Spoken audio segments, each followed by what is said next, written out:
पुल बनाओ, पुल बनाओ, पुल बनाओ, पुल बनाओ, पुल बनाओ, पुल बनाओ, हमारी मांगणी पूरी करो। છોટાઉદેપુર જિલ્લા મથકને અડીને આવેલ આ સિમલફળિયા ગામ છે। સિમલફળિયા ગામના લોકો આજે એકઠા થયા છે અને જે ઓરસંગ નદી આવેલી છે તે ઓરસંગ નદીની અંદર સ્વખર્ચે રસ્તો બનાવી રહ્યા છે। જાત મહેનત જિંદાબાદના સૂત્રને લઈને તેઓ આ કોઈની સરકારની કે તંત્રની મદદ વિના તેઓ અહીંયા ઓરસંગ નદી આવેલી છે તે ઓરસંગ નદી પાસે જાતે રસ્તો બનાવી રહ્યા છે। ખૂબ જ મોટી સંખ્યામાં અહીંયા લોકો ભેગા થઈ રહ્યા છે। એમની સાથે સીધી વાત કરીશું। પૂર્વ સરપંચ છે, એમની સાથે વાત કરીશું। કાકા, આ જે સમસ્યા છે તમારી વર્ષો જૂની સમસ્યા છે, અગાઉ પણ તમે સ્વખર્ચે અહીંયા રસ્તો બનાવ્યો હતો, શું માંગણી છે અને શા માટે આવું કરવું પડે છે?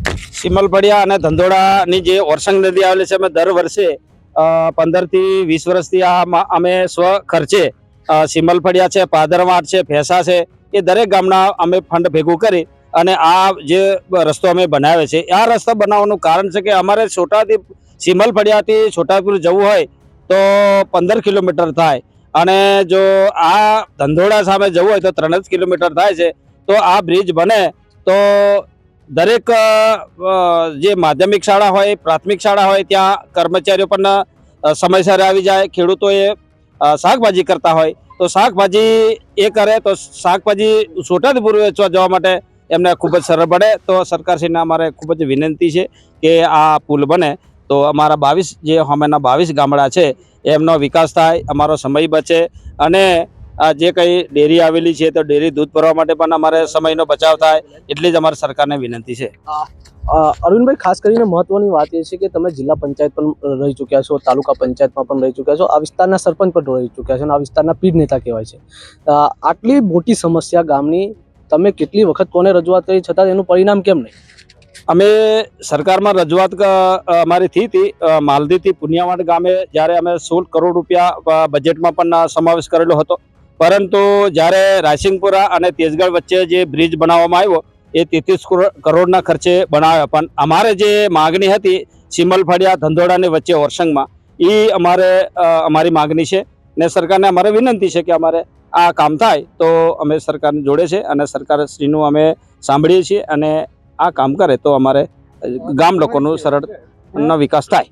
આ વિસ્તારના સરપંચ છે, એમની સાથે સીધી વાત કરીશું। ઋષિભાઈ, ખાસ કરીને તમે આજે જાતે અહીંયા રસ્તો બનાવી રહ્યા છો, આપ પણ સરપંચ છો, કેટલી વખત રજૂઆત કરી અને અહીંયા જે રસ્તો બનાવ્યો કેટલાનો ખર્ચ થાય છે?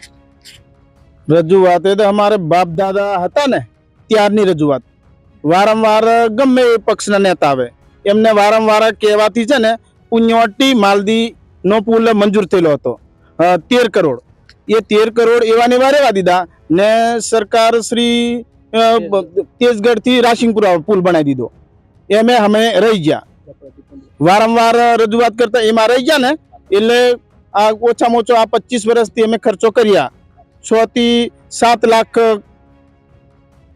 થાય ખર્ચો અમારો। કેટલા દિવસ લાગે અહીંયા રસ્તો બનાવતી વખતે? ઓછામાં ઓછા હટવાડિયું 10 દિવસ જેવા લાગે। આજે અહીંયા તમે રસ્તો બનાવી રહ્યા છો, એમાં કોઈ નેતાનો સહયોગ, કોઈ તંત્ર? કોઈનો સહયોગ નહીં, જાતે ફંડ ગામના લોકો, કોઈક હારો વ્યક્તિ હોય એ 500 આલે, કોઈ 1000 આલે, કોઈ 10 રૂપિયા આલે, કોઈ 50 રૂપિયા આલે, એવી રીતે કોઈ આપે ને એનો જ અમે આ રસ્તો બનાવીએ। જો અહીંયા બ્રિજ બની જાય તો સામે ધારના જે વિસ્તાર છે કેટલા ગામોના લોકોને આનો ફાયદો થાય? અમે તો ધારીએ ને તો આ જેતપુર પાવીના ગામડો આવે, વાવડી, ચોકડી, વાવડી, પછી બોરદા, કલારાની, પછી અમરોલ, બોરદા, ઝાપ, પોણીબાર, એ બધા આવે। એ આ પુલ બને તે લોકોને બી છે ને 10 થી 15 કિલોમીટરમાં તો ઉદયપુર આવી જાય લોકો બી। બીજા અન્ય આગેવાન છે, એમની સાથે વાત કરીશું। આપ શું કહેશો આ મામલે? અમારે આ મામલે એક જ વસ્તુ કેવું છે કે જો આ પુલ બની જાય સિમલફળિયાથી ધંધોડા વચ્ચે તો અમારે 2 થી 3 કિલોમીટર અંદર પડે અને જે સામે કિનારેથી 20 થી 25 ગામડાઓ છે એને બી ઉદયપુર જવા માટે શોર્ટકટ રસ્તો પડે છે। એટલા માટે સરકારશ્રીને ખાસ વિનંતી વહેલી તકે અહીંયા બ્રિજ બને માને, અને સરકારશ્રીને એવું જ કહેવું છે તમે સરકાર સિટીની અંદર લાખો કરોડોનો બ્રિજ બનાવો છો તો આદિવાસી વિસ્તારમાં બ્રિજ કેમ નહીં બનતા? એનું કારણ શું છે? આદિવાસી વિસ્તારમાં વિકાસ માટે વંચિત કેમ રાખવામાં આવે છે? માટે સરકારશ્રીને ધ્યાન એવું દોરવું કે ગામડાઓનો વિકાસ પહેલો કરો, કારણ કે જે ગરીબ આદિવાસી છે એવો ને એવો રહી જાય છે અને જે ઉપલો વર્ગ છે એ આગળ જ જાય છે। માટે અમારે આદિવાસી વિસ્તારની અંદર પહેલો વિકાસ થવો જોઈએ. અને જો સરકારશ્રીને કહેવું છે કે જો આ પુલ ના બને તો અમે એક આગામી સમયમાં ઉગ્ર આંદોલન કરવાના છીએ. બીજા પણ યુવાન છે, એમની સાથે વાત કરીશું.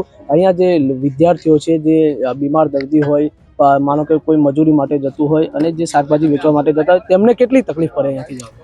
અહીં એમને તકલીફ તો બહુ પડે, પણ હવે સરકાર લોકોનું સાંભળતી નથી. તો પછી આ જે આપણે 2-3 ગામ થાય આ બાજુ સિમલફળિયા, પાદરવા, ટોલિયાંબા, એ લોકો ફંડ ફાળો ભેગો કરી અને દર સાલની માફક વરસાદ પૂરો થાય ને દિવાળી ગાળામાં રસ્તાનું પૂરણ કરે અને અવર જવરનું કરે, સરળ પડે. આ રોડનું આ માટી કામ થઈ જાય તો બધાને એક શું કે અત્યારે પેટ્રોલ બી વધારે મોંઘું, તો એમને 20 રૂપિયા બી ગરીબ માણસને બચાવે તો એ ઘણું મહત્વ છે એમ. બીજા પણ યુવાનો અહીંયા છે.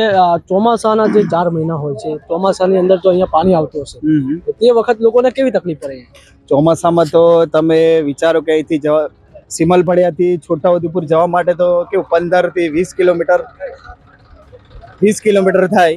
તો નાના મોટા જે શાકભાજી કરતા હોય, ગમે તે અન્ય ધંધો કરતા હોય, એમને એટલી મુશ્કેલી પડે કે વાત નહીં કરો. હમણાં જો બધી મોંઘવારી બી આટલી બધી ચાલે છે, તો 4 મહિના તો એવું લાગે કે ઘરેથી નીકળે નહીં એવું લાગે.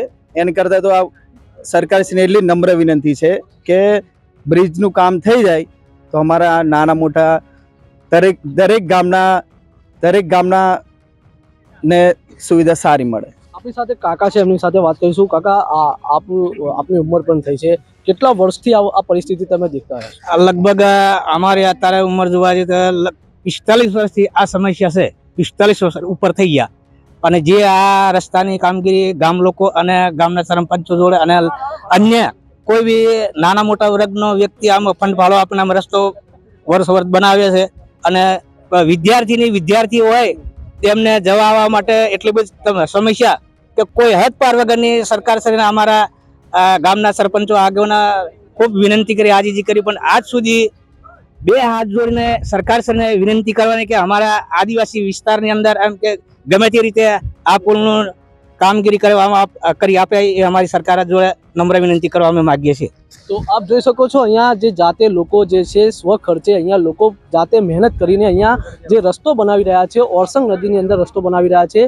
તેઓ એમ પણ જણાવી રહ્યા છે કે સરકારના જે 2 વર્ષ પૂર્ણ થયા, પરંતુ અમારા ગામની અંદર જે પરિસ્થિતિ છે તે પરિસ્થિતિને ધ્યાને આપે અને અહીંયા તાત્કાલિક અસરથી બ્રિજ મંજૂર કરવામાં આવે તે આ વિસ્તારના લોકોની માંગ ઉઠી છે.